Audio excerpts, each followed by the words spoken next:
Hey guys, Rob from AST here. So, just a couple days ago, hosted a radio show with Lauren, who specializes in sensory design. And, on this show I talked about wanting to go in some different directions, talk about some things that we don't normally talk about. Well, today, I wanted to talk about those different things in my terms, in my ABA world. And I really dig this whole sensory design concept from a colors and textures and touch and all of that, because I actually believe in it. And as I said on the show, it's something I came into contact with when I was working at a homeless shelter while I was in college, and I was in charge of actually implementing the director's sensory design and the research he did. But when I think about ABA and I think about autism, I don't think sensory design, I think about environmental arrangements. And that is the bread and butter of everything I've done for the last 10 years. I've mentioned that for a long time I specialized in working with older kids, but my early ABA training and the foundation of what I did here at AST for many years was working with some of our more aggressive clients, working with younger kids, older kids, adults who had some pretty severe aggressive behavior. And as their parents out there would attest, they have some of the scars to show, and I do too. But it was part of my treatment, and the best strategy was environmental arrangements. So what do I mean by all that? Well, it's more than just the paint. It's more than setting the stage for therapy. It's me arranging my environment in such a way to keep me safe, to keep the child safe, and also to incorporate the most success possible.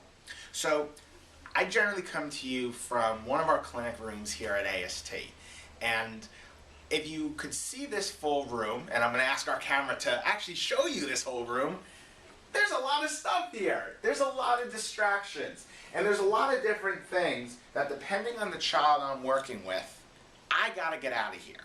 So let me give you a great example.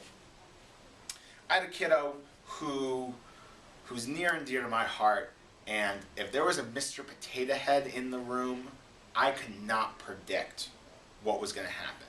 So we had some very specific rules about where the Mr. Potato Head was. We also thought long and hard of, well, life, you don't always know when Mr. Potato Head is going to be around. So we always thought about, where is he in the room? Where am I in the room? Where do I set things up? And what we did is we created a lot of safe areas. This is a child who had a lot of tantrums, had a lot of aggressive as well as self-injurious behaviors. And what we created was a lot of soft, safe areas. We made sure edges were cut down, the corners were covered up. That way, if he was going to have a tantrum, drop to the floor, that's okay. We create safe area. And what we were all about was, let's move things in the environment. Okay, there's a tantrum here and he's not in the safe zone. What can I move to create this environment to be safe so he doesn't hurt himself? And then create some space and distance for myself, so therefore I'm safe as well. So there's a lot of details, there's a lot of specifics, but if you have a child who is exhibiting some aggressive behaviors, and you're working with a psychologist, behavior analyst, some expert, which I hope you are, environmental arrangement is one of the proactive or antecedent strategies you must incorporate. And I really encourage you to talk to your team about how you can incorporate it and how you can incorporate more of them into your child's behavior support plan. If you got more questions about this, I love this topic. I want to talk about this topic. Email me, moreinfo@autismtherapies.com.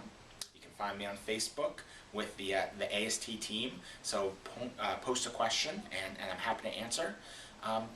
Or just let me know if this is something you want to hear more about in future blogs, because I'm happy to talk more about it.